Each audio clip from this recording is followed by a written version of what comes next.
오늘 읽은 본문의 말씀을 가지고 평안히 가라라고 하는 제목으로 말씀의 은혜를 나누기를 원합니다. 여러분, 오늘 우리 이 5장 본문을 우리 지난주에도 봤습니다만 계속해서 보시면 이제 드디어 나아만 장군이 선지자 엘리사를 찾아오게 되는 것을 보게 됩니다. 나아만은 엘리사를 찾아오면서 자기가 할 수 있는 최선을 다했습니다. 왕의 친서를 받아냈고요. 또 그 왕으로부터 선지자에게 줄 수 있는 많은 은금을 또 선물을 받아가지고 찾아왔습니다. 그래서 그는 자기가 이런 정성을 보였기 때문에 선지자를 만나면 선지자가 당연히 자기를 굉장히 환대를 해줄 거라고 생각을 했습니다. 환영을 해줄 거라고 생각을 했어요. 자기에게 여호와 하나님의 이름을 불러주면서 안수기도도 해주고 축복기도도 해주고 또 그 손을 흔들면서 아주 최선을 다해서 어떤 종교적인 치료 행위를 해줄 거라고 기대를 했습니다. 자, 우리가 11절 말씀을 같이 보겠습니다. 읽지 않았지만 11절 같이 읽습니다. 시작. 나아만이 노하여 물러가며 이르되 내 생각에는 그가 내게로 나와 서서 그의 하나님 여호와의 이름을 부르고 그의 손을 그 부위 위에 흔들어 나병을 고칠까 하였도다. 이 기대가 있었다 이 말이에요. 엘리사가 어떻게 해서든지 자기를 고치려고 자기에게 최선을 다해 줄 거라는 그런 기대를 갖고 왔는데 정작 문 앞에 도착해 보니까 이 엘리사가 코빼기도 안 보이는 거예요. 나와 보지도 않는 거예요. 종이 하나 쫓아 나오더니 우리 선생님이요, 저기 있는 요단강에 가서요 7번 목욕하고 가래요. 그러면 깨끗하게 회복이 된대요. 그러고 쏙 들어가 버리는 거예요. 엘리사는 나오지도 않아요. 여러분, 이게 무슨 짓입니까 이게? 이 먼 나라에서 병 고치겠다고 찾아온 이 나아만 장군을 이렇게 대우하는 법이 어디 있습니까 세상에? 이건 손님에 대한 예의가 아닌 것입니다. 나아만은 분노했는데요, 분노 이전에 굉장히 당황했을 것 같아요. 저 같으면 자기가 지금 아람 나라의 군대 장관으로 온 건 아니에요. 물론 그건 차치하고 그 대접을 받겠다는 게 아니에요. 자기가 물론 부정한 나 환자입니다. 지금 아무도 자기를 가까이 하지 않으려고 한다는 거 알고 있어요. 그래도 그 먼 나라에서 환자가 왔는데, 병 고침 받겠다고 찾아왔는데 선지자가 나와 보기는 해야 될 거 아닙니까? 선지자가 나와서 인사는 해야 될 거 아닙니까? 예의는 갖춰야 될 거 아닙니까? 이 사람은 지금 엘리사 한 사람을 만나기 위해서 이 먼 여행을 한 거예요. 어디 들러가지고 다른 일을 하다가 그냥 시간이 나서 엘리사를 만나러 온 게 아닙니다. 엘리사를 만나는 것이, 그래서 병 고침 받는 것이 이 나아만 장군의 유일한 목적이었다 이 말이에요. 근데 나아만은 엘리사를 만나지를 못합니다. 이런 엘리사의 무례한 행동에 대해서 나아만이 화를 내는 것은 어떻게 보면 당연한 행동입니다. 자존심이 너무 상했어요 이 나아만이. 그래서 집에 가려고 그랬습니다. 근데 그때 누가 붙잡습니까? 이 나아만의 종들이 나아만을 붙잡습니다. 아니, 선지자가 이것보다 더한 일을 하라고 해도 우리가 지금 해야 될 판이지 않습니까? 물에 들어가서 씻으라고 하는데 이건 못하겠습니까? 한번 해봅시다. 아버지요, 혈기 부려가지고 얻는 게 뭐가 있습니까? 눈 딱 감고 순종함을 합시다. 그 말에 나아만이 이제 생각을 바꿉니다. 그리고 요단강 물에 이제 들어갑니다. 근데 엘리사가 말이죠, 한 번만 들어가라고 한 것도 아니고 몇 번을 들어가라고 하느냐, 7번을 씻으라는 거예요.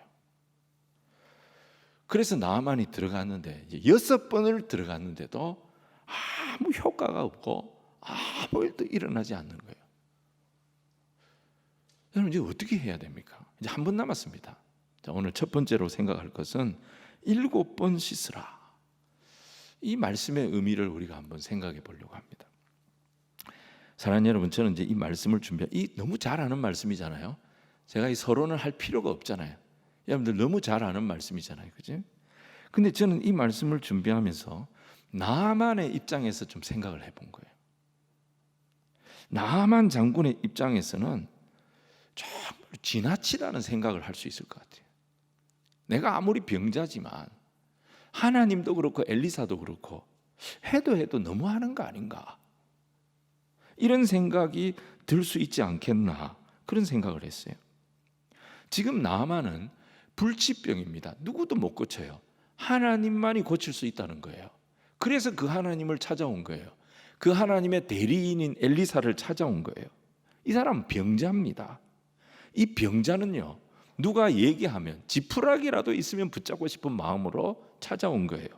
마음이 약해질 대로 약해지고 사람이 겸손해질 대로 겸손해져서 하나님을 찾아온 거예요. 그 하나님만이 이 병을 고칠 수 있다, 그 믿음을 가지고 온 거예요. 고침 받아야 되겠다는 이 소원 한 가지로 온 겁니다. 근데 하나님의 대리인인 선지자는 코빼기도 안 보이는 거예요. 그리고 치료법을 제시를 하는데 세상에 듣도 보도 못한 치료법입니다. 요단강물에 들어가 가지고 씻으라는 거예요. 그것도 7번을 씻으라는 거예요. 여러분, 요단강물에 그냥 들어가는 게 아니잖아요. 씻어야 되잖아요. 그럼 옷을 벗어야 되잖아요. 자기 부하들이 보는 앞에서 뻘거벗어야 되잖아요. 뻘거벗으면 뭐가 나타납니까? 문둥병으로 남에게 누구에게도 보이고 싶지 않은 그 썩은 온 몸이 다 드러나게 되잖아요. 자존심이라는 자존심은 다 구겨지고 나만 장군의 그 명예는 땅바닥에 다 떨어지게 되는 거잖아요. 그것도 한 번도 아니고 7번을 들어가라는 거예요. 나만이 이걸 참고 합니다. 근데 참고 하는데 말이죠, 너무너무 답답한 게 뭐냐면 6번을 들어갔는데도 아무 차도가 없는 거예요. 아무 변화가 없는 거예요. 나아질 기미가, 회복될 기미가 보이지 않는 거예요. 여러분, 아무리 하나님이지만 너무한 거 아닙니까? 굳이 이 병든 사람을, 이 마음이 약해질 대로 약해져서 하나님만 바라보고 온 이 사람을 이렇게까지 몰아붙이시는 이유가 뭐냐는 겁니다. 그래도 나만 장군은 처음에 올 때는 어떤 마음이었겠습니까?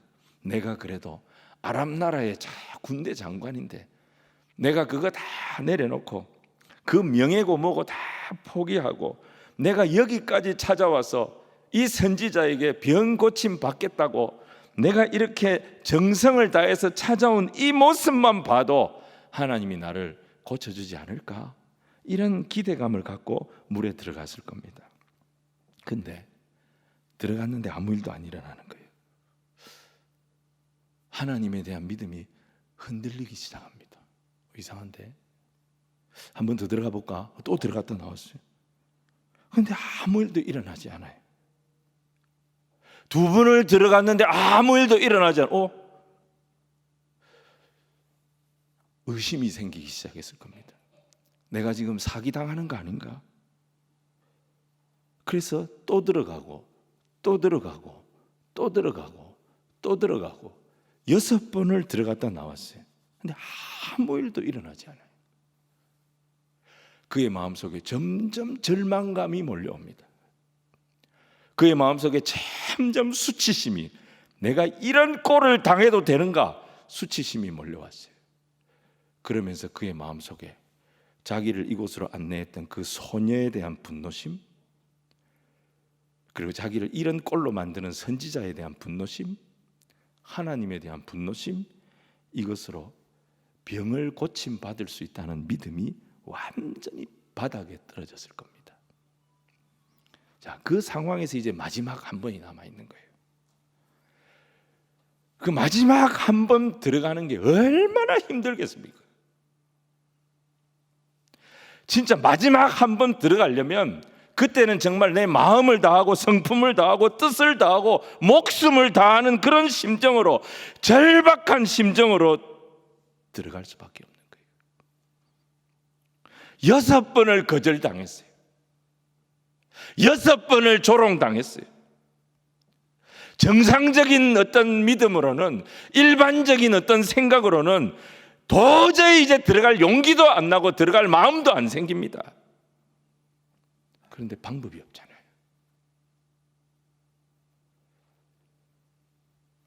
정말 절실한 마음으로. 지금까지는 내 열정이었어요. 지금까지는 내 생각이었어요. 지금까지는 이 6번까지 들어갈 때까지는 그래도 내 기대가 있었어요. 이제 그거 다 무너졌어요. 이제 마지막입니다. 이번에 안 되면 저는 끝입니다. 절박한 마음으로 들어갔을 거예요. 근데 그때 성경을 보니까 나만이 나았다는 거예요. 여러분, 점진적으로 나은 게 아니죠. 순식간에 나아버린 거예요. 어린 아이의 피부같이 돼버렸다 그랬습니다. 사랑하는 여러분, 이게 하나님이 쓰시는 방법이라는 겁니다. 성경에 이런 예가 또 나오죠. 여호수아 때 이스라엘 백성들이 여리고성을 무너뜨립니다. 그때 7일 동안 하루에 한 바퀴씩 돌고 마지막 7일째 되는 날은 7바퀴를 돌라고 하십니다. 그래서 총 13바퀴를 돌아요. 근데 12바퀴를 돌아올 때까지 아무 일이 일어나지 않았습니다. 첫날 첫 바퀴 딱 돌고 났을 때 사람들이 얘기하는 거예요. 야, 저 어디 저 성벽에 금이 갔다더라. 와, 효과가 있구나. 내일 또 우리 돌자. 또 한 바퀴 돌고 나니까 어디 성문에 문짝이 떨어졌다더라. 와, 이게 효과가 있구나. 내일 또 우리가 열심히 돌자. 신이 나서 돌지 않겠습니까? 근데 아무 일도 일어나지 않아요. 12바퀴 아니 13바퀴 다 돌고 나서도 아무 일도 일어나지 않아요. 처음에 여리고 사람들이 엄청 긴장했을 거예요. 이스라엘 백성들이 왜 도는지 굉장히 긴장해서 지켜봤을 거예요. 근데 계속 돌기만 돌지 아무 일도 일어나지 않아요. 여리고 사람들이 언제부턴가 그들을 비웃기 시작했을 겁니다.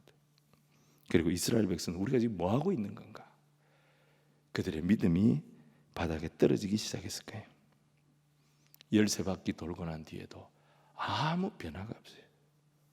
하지만 마지막으로 그들이 제사장 나팔 불고 함성을 외칠 때에 그 성이 일시에 무너졌다 그랬습니다.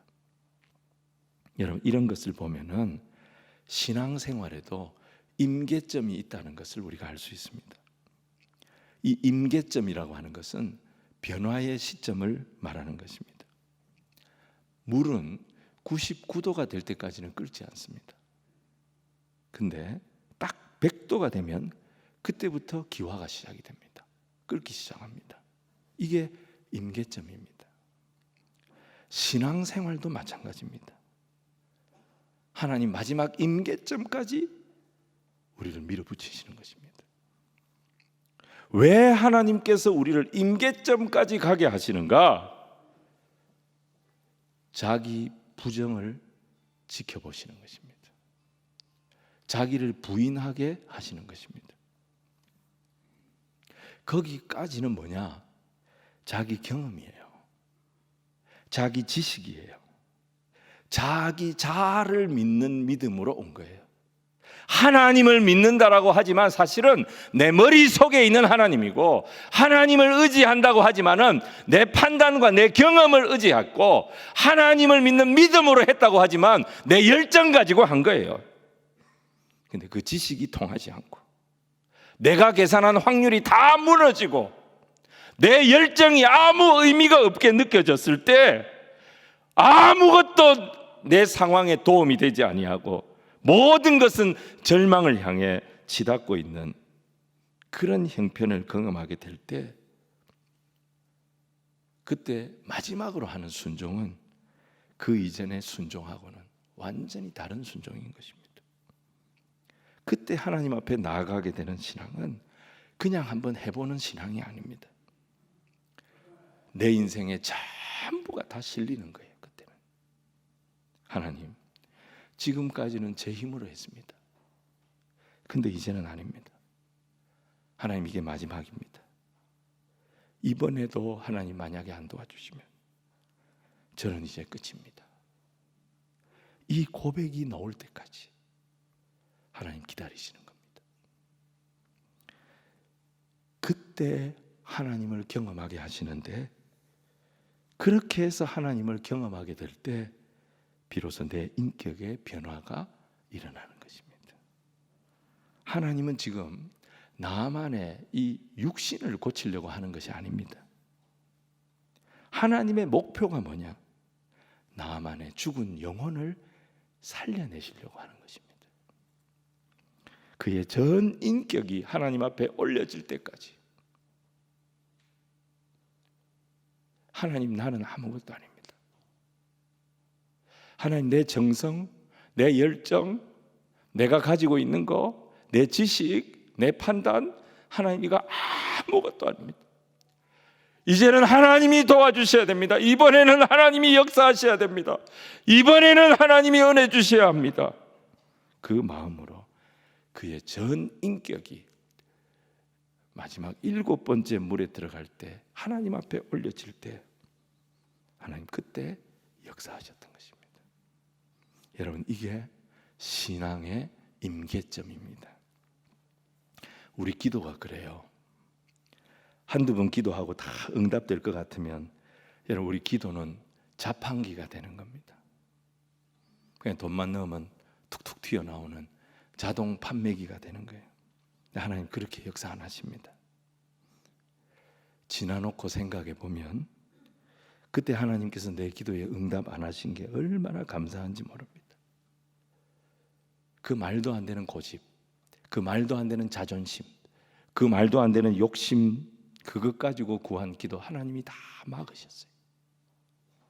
그래서 하나님 앞에 철저하게 엎드리고 하나님을 인정할 수밖에 없고 하나님을 의뢰할 수밖에 없는 그런 믿음을 배우게 하셨기 때문에 나의 나된 것은 오직 주의 은혜임을 아는 그런 신자가 되도록 만들어 주신 것입니다. 여러분, 내 욕심, 내 계산, 내 자존심이 다 무너지고 하나님 앞에 전적으로 항복하고 하나님의 말씀에 끝까지 순종하도록 기다리시고 기다려주시는 그 하나님, 여러분, 이 하나님이 위대하신 하나님이심을 찬송할 수 있는 저와 여러분이 되기를 주님 이름으로 축원을 드립니다. 오늘 우리가 두 번째로 생각할 것은 엘리사의 태도를 좀 보려고 합니다. 자, 나아만 장군이 병이 나았어요. 그리고 이 나아만 장군이 찬양을 합니다. 하나님이 참 신이십니다. 저는 지금까지 신이 아니라 우상을 섬겨왔습니다. 이제 내가 섬기던 신은 우상이고 하나님이 참 신이라는 것을 내가 알게 되어졌습니다. 하나님을 인격적으로 만난 사람의 고백이 나오기 시작합니다. 너무너무 크고 놀라운 하나님의 은혜를 경험한 나아만은 집으로 돌아가지 않고 엘리사를 다시 찾아옵니다. 그리고 두 가지 요청을 합니다. 그 첫 번째가 뭐냐? 자기를 고쳐주신 하나님 은혜 너무 감사해서 엘리사에게 선물을 주고 싶다는 거예요. 엘리사에게 예물을 드리겠다는 거예요. 자, 15절 말씀을 우리 같이 한번 보겠습니다. 15절 같이 읽습니다. 시작. 나아만이 모든 군대와 함께 하나님의 사람에게로 돌아와서 그의 앞에 서서 이르되 내가 이제 이스라엘 외에는 온 천하에 신이 없는 줄을 아나이다. 청하건대 당신의 종에게서 예물을 받으소서 하니. 근데 이 엘리사의 태도가 굉장히 단호합니다. 나아만이 주는 예물을 안 받아요. 자, 16절 우리 계속해서 읽습니다. 시작. 이르되 내가 섬기는 여호와께서 살아계심을 두고 맹세하노니 내가 그 앞에서 받지 아니하리라 하였더라. 나아만이 받으라고 강권하되 그가 거절하니라. 자, 나아만과 엘리사, 엘리사와 나아만, 이 두 사람의 모습을 한번 여러분 보세요. 나아만이 처음 엘리사 집을 찾아왔을 때 엘리사의 태도가 어땠습니까? 냉정함이었습니다. 아주 냉담했어요. 나와 보지를 않았어요. 엘리사하고 이 나아만하고 엘리사가 대면을 안 합니다. 자기 종을 보내가지고 요단강 가서 씻으라고 합니다. 두 번째 태도는 뭐냐면 거절해요. 나아만이 병이 낫고 너무 고마우니까 선물을 주겠다 그러는데 그 선물 좀 받으라고 강권하는데도 엘리사 어떻게 합니까? 끝까지 안 받아요. 거절합니다. 엘리사가 원래 이런 사람이 아니에요, 여러분. 선물 주면 받는 사람이에요. 수넴 여인한테 정기적으로 식사 대접을 받았던 사람이에요. 수넴 여인이 이 사람 위해서 집을 만들어줬어요. 자기가 거처할 집까지 제공받았던 사람이에요. 성경에 다 나와 있어요. 근데 유독 나만한테는 쌀쌀맞게 하는 거예요. 아주 차갑게 대하는 거예요. 나만 입장에서 보면 자기가 너무 고마워서 이런 얘기를 하는데 이게 안 통하는 거예요. 너무너무 곤혹스럽겠죠. 끝까지 안 받으니까 나만 이제 두 번째 요청을 합니다. 그게 뭡니까? 자기 나라에 가서도 자기가 예배를 드리고 싶다는 겁니다. 17절 말씀을 우리 같이 한번 읽겠습니다. 시작. 나만이 이르되 그러면 청하건대 노새 2마리의 실을 흙을 당신의 종에게 주소서.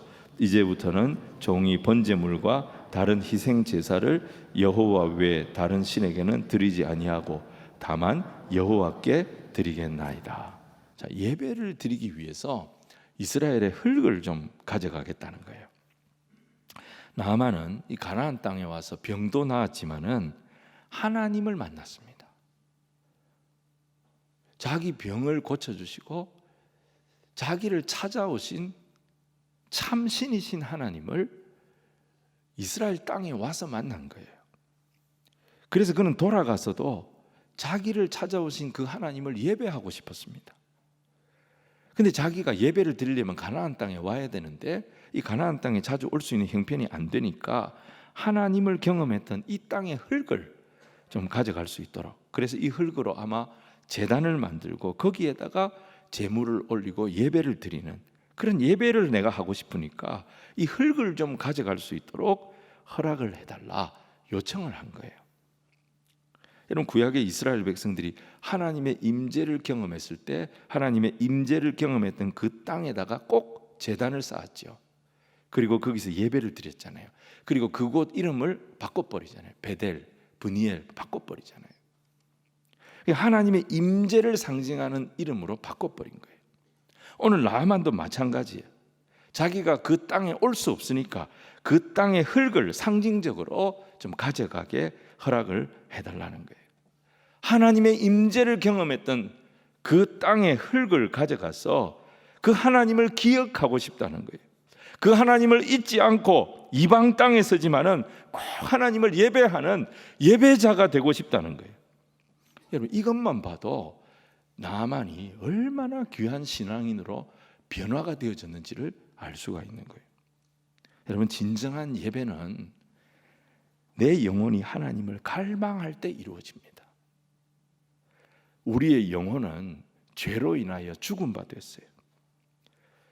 그래서 십자가에서 우리의 죄가 씻겨졌고 그리스도께서 우리를 거룩하게 하셨음을 성령께서 깨닫게 해주셔야 우리의 영혼이 살아나는 거예요. 우리의 영혼이 살아나야 하나님을 인식하게 되는 거예요. 사람이 물과 성령으로 거듭나지 아니하면 하나님을 알 수 없다 그랬잖아요. 세례수가 부어지듯이 성령께서 우리 위에 부어져서 우리의 영혼을 씻어 주실 때 우리의 영혼은 깨어나고 우리의 영혼은 하나님을 느끼게 되고, 하나님을 느끼는 자의 첫 번째 반응이 뭐냐? 내 영혼을 만져주신 하나님을 예배하기 원합니다. 예배자로 일어나게 되는 것입니다. 여러분, 오늘 우리가 이 예배에 대한 사모함이 죽어가고 있다, 이 예배에 대한 사모함이 식어가고 있다. 그때 우리가 우리의 신앙을 한번 근본적으로 살펴볼 필요가 있습니다. 이런 측면에서 보면 나아만은 진정한 거듭난 신자라고 볼 수 있는 거예요. 그는 회심하고 예배에 대한 갈망이 생겼어요. 하나님의 임재를 경험했던 이 땅, 이 이스라엘의 흙을 내가 좀 가져가서 하나님을 기억하고 나를 만나주신 그 하나님을 내가 예배하고 싶습니다. 지금 여러분 온 이스라엘에 하나님을 예배해야 할 사람들이 사는 곳 예루살렘에도 다 우상천지가 돼버렸어요. 그래서 하나님을 예배하는 자가 없어요. 지금 이스라엘 백성 중에도 이렇게 하나님을 앙망하는 자가 없는데 이방인이 하나님을 이렇게 예배하겠다, 이런 신앙 고백을 했다는 자체, 이것만 가지고도 엘리사는 기뻐 뛰고 하나님 앞에 감사해야 되지 않겠습니까? 근데 엘리사가 보인 세 번째 반응이 뭐냐면 침묵입니다. 침묵. 엘리사 왜 이럴까? 저도 답답해요. 도대체 엘리사 선생 왜 이럴까? 아니, 병 고침 받겠다고 그렇게 먼 길을 떠나서 하나님의 사람을 찾아온 이 나아만을 냉담하게 대하고, 병 고침 받고 나서 너무너무 고맙다고 자기가 준비한 예물을 드리겠다고 해도 다 거절해버리고, 예배 드릴 수 있는 흙을 가져가겠다고 하는데도 침묵하고. 그래서 오늘 우리가 이 본문에서 유심히 살펴봐야 될 사람은 나아만이 아닙니다. 이 선지자 엘리사예요. 이 선지자가 왜 이럴까?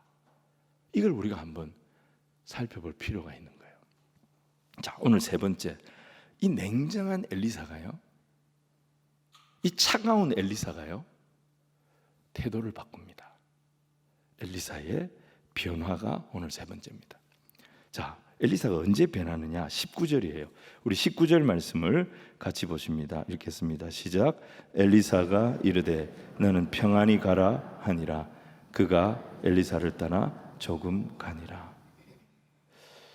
나아만을 향해서 그렇게 냉정하게 대하고 거절하고 침묵했던 이 차가운 엘리사의 태도가 19절에서 싹 바뀝니다. 너는 평안히 가라. 샬롬을 선포합니다. 여러분, 이게 뭐냐면 예배 마치고 여러분들 돌아갈 때 제가 축도를 하지 않습니까? 이 강복 선언이에요. 이게 하나님의 복을 구하는 강복 선언을 한 거예요. 하나님이 당신과 함께 하시기를 축복합니다. 그렇게 차갑게 대하고 그렇게 쌀쌀맞게 대하고 아무것도 안 받겠다 그러고 헛배기도 안 보였던 그 엘리사가 왜 이렇게 갑자기 태도를 바꾼 걸까요? 그 19절 앞에 18절이 열쇠입니다. 자, 우리가 18절 말씀을 같이 읽겠습니다. 시작. 오직 한 가지 일이 있사오니 용서하시기를 원하나이다.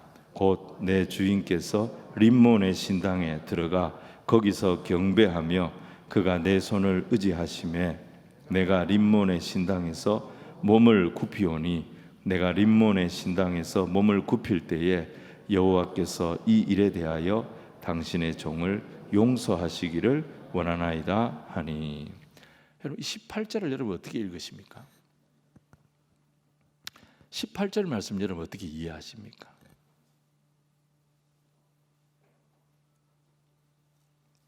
이 18절은 고민하는 나아만의 모습을 보여주는 말씀입니다. 여러분, 이 나아만의 고민이, 이 나아만의 갈등이 언제부터 시작이 됐겠습니까? 요단강에서 병 고침 받은 다음부터 시작됐을 겁니다. 하나님을 알고 하나님의 임재를 경험하고 난 그 다음부터 이 고민이 시작됐다 이 말입니다. 지금까지 내가 헛살았구나. 하나님이 진짜 하나님이구나. 나는 이제부터 나를 구원해 주신 하나님을 예배하는, 그 하나님을 경배하는 예배자가 되어야 되겠구나. 이 결단을 하고 하나님에 대한 갈망, 예배에 대한 갈망이 생긴 그때부터 뭐가 시작이 됐느냐? 이 고민과 갈등이 시작이 됐다 이 말입니다. 자기는 이제 믿는 사람이 됐어요. 하나님을 믿는 사람이 됐어요. 근데 생각해 보니까 자기는 돌아가야 돼요. 어디로? 아람 나라로 돌아가야 돼요. 아람 나라는 어떤 나라입니까? 우상의 나라입니다. 불신의 세상입니다. 하나님을 믿는 자가 없는 곳입니다. 아람 나라는 림몬이라고 하는 신을 국가적으로 섬기는 나라입니다. 림몬은 바알의 아람식 표현입니다. 왕부터 어린아이까지 국가 종교, 림몬을 섬기는 국가 종교로 통일이 되어 있는 나라예요. 자기는 지금 공직자입니다.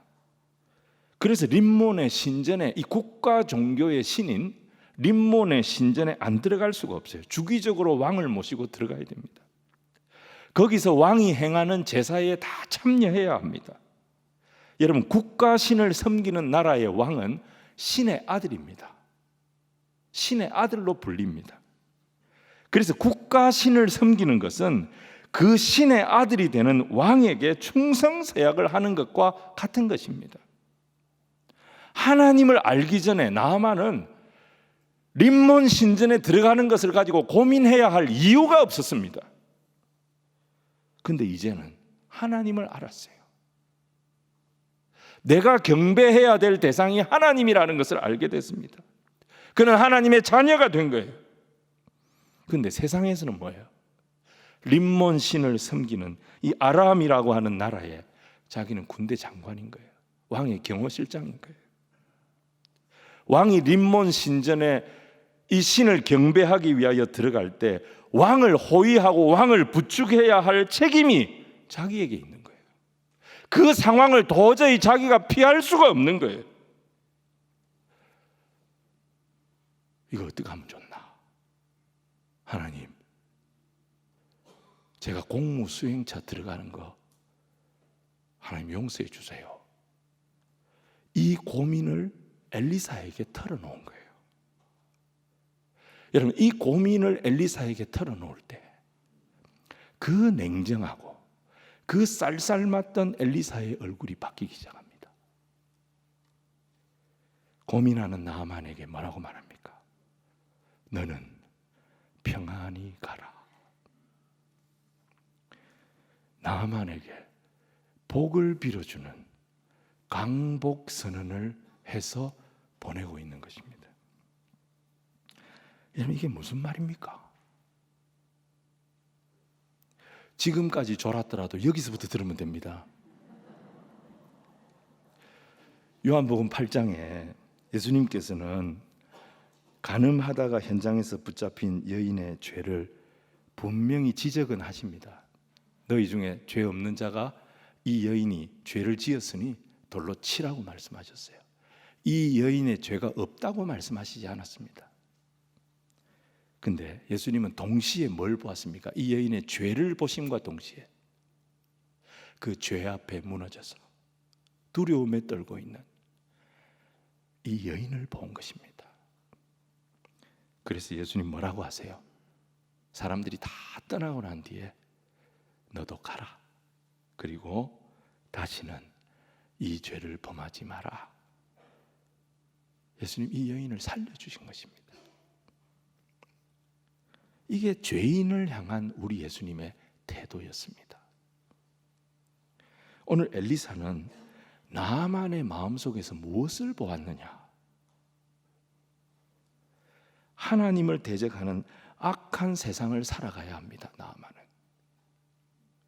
그는 이제 그리스도인이 됐습니다. 하나님의 백성이 되었어요. 근데 세상은 하나도 바뀐 것이 없어요. 하나님을 대적하는 세상에 하나님의 사람이 살아가기 위해서는 필연적으로 느끼게 되는 것이 이 고민이라는 거예요. 이 갈등이라는 거예요. 이 고충이라는 거예요. 그 고민을 털어놓는 나아만에게 엘리사는 OX로 답을 주지 않습니다. 여러분, 우리가 어떻게 보면 우리 모두는 다 회색 지대를 살아가고 있어요. 완전히 깨끗한 백색 위에서만 살아가는 사람 없습니다. 백색 위를 살아가는 것처럼 외식하면서 살아갈 뿐입니다. 그렇다고 완전히 검정색 위에서만 살아가는 사람이 있느냐? 그런 사람도 없습니다. 양심의 고통과 고민 속에 살아갑니다. 여러분, 우리는 이 세상을 사는 동안에 이 두 가지가 섞여 있는 그런 삶을 살아갈 수밖에 없는 거예요. 우리 안에 죄가 있고 우리가 거듭났다고 하지만, 우리가 하나님의 자녀가 되어졌다고 하지만, 하나님 우리를 의롭다 인정해 주셨다고 하지만, 여전히 이 죄의 문제 속에 우리는 고통과 번민과 이 죄의 괴롭힘, 그 속에서 세상을 살아가는 연약한 인생들인 것입니다. 여러분, 이 말씀을 그리스도인들이 이 죄악된 세상을 살면서 이것도 아니고 저것도 아니고 대충대충 살아가는 것을 합리화하도록 면죄부를 주는, 지금 엘리사가 면죄부를 주는, 그래 대충 살아, 그런 말씀으로 오해하지 마시기 바랍니다. 이런 회색 지대를 살아가는 우리 그리스도인들이 어떤 고민을 하면서 살아가야 하는가를 보여주는 말씀입니다.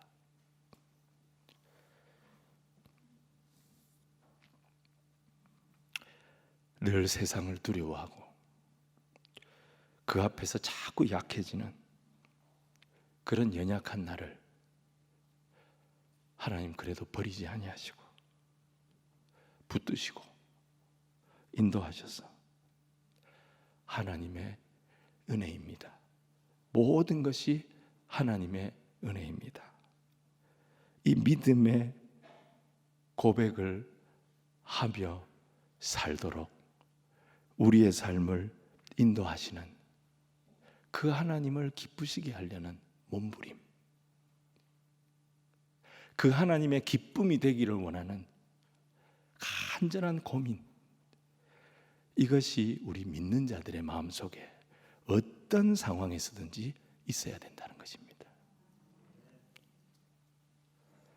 여러분, 완전 성화라고 하는 것은 이 땅에 없습니다. 이상적인 공동체 이 땅에 없어요. 이상적인 대통령 이 땅에 없어요. 이상적인 교회 이 땅에 없습니다.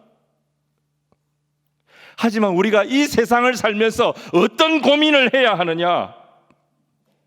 나를 구원해 주신 주님, 아무 자격도 없는 나를 구원해 주신 그 주님, 내가 그 주님의 기쁨이 되기를 원하고 그 주님의 영광을 드러내는 삶을 살기를 원하는데, 하나님, 내가 너무너무 부족하고 연약하고 이 세상 앞에 너무 자주 넘어집니다. 그럼에도 불구하고 내가 주님을 사랑합니다. 이 고백이 있는 성도를 주님 기억하신다는 겁니다. 우리가 이 고민과 이 싸움을 포기해서는 안 된다는 거예요. 어떨 때는 저항할 힘이 없었어요. 양심의 고통을 느끼면서 넘어질 때도 있어요.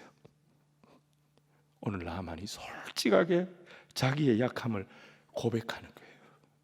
하나님, 이런 저를 용서해 주시나요? 이 고백을 하고 있는 거예요. 이 나만의 고민을 듣고 난 뒤에 그 냉정했던 엘리사가 얼굴을 바꿉니다. 태도를 바꿉니다. 비로소 그를 인정해 줍니다. 그게 바로 살아있는 신앙이다. 시대와 문화와 사회 구조 속에 숨어있는 탐욕, 추악, 인간의 이기심, 이 세상은 이 죄악으로 가득해 있습니다. 그걸 뻔히 보면서도 그 거대한 물결 앞에 막아설 용기도 없고 힘도 없어서 자주 걸려 넘어지는 그런 자신의 약함을 인정하면서, 그럼에도 불구하고 믿음의 사람으로, 하나님의 사람으로 살아야 한다는 이 고민 속의 인생을 살아가는 한 구원받은 그리스도인의 갈등을 엘리사는 나아만에게서 보았던 것입니다. 그래서 엘리사는요, 맞다 틀리다로 얘기를 안 해요. 이제 비로소 당신의 인생에 선한 싸움이 시작됐습니다. 작게는 당신 신앙 양심과의 싸움일 거고요, 크게는 당신이 속한 공동체와의 영적인 싸움이 될 겁니다. 앞으로 당신은 이 고민과 이 충돌을 계속 감당하면서 살아야 될 거예요. 아마 당신의 인생이 끝날 때까지 이 고민과 이 갈등과 이 충돌이 끊어지지 않을 겁니다.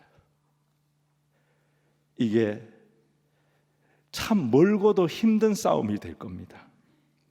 하지만 이 싸움을 싸우겠다고 결단하며 하나님의 백성의 자리에 부름받은 당신에게 내가 해줄 수 있는 말은 평강이 있을지어다, 이 말입니다.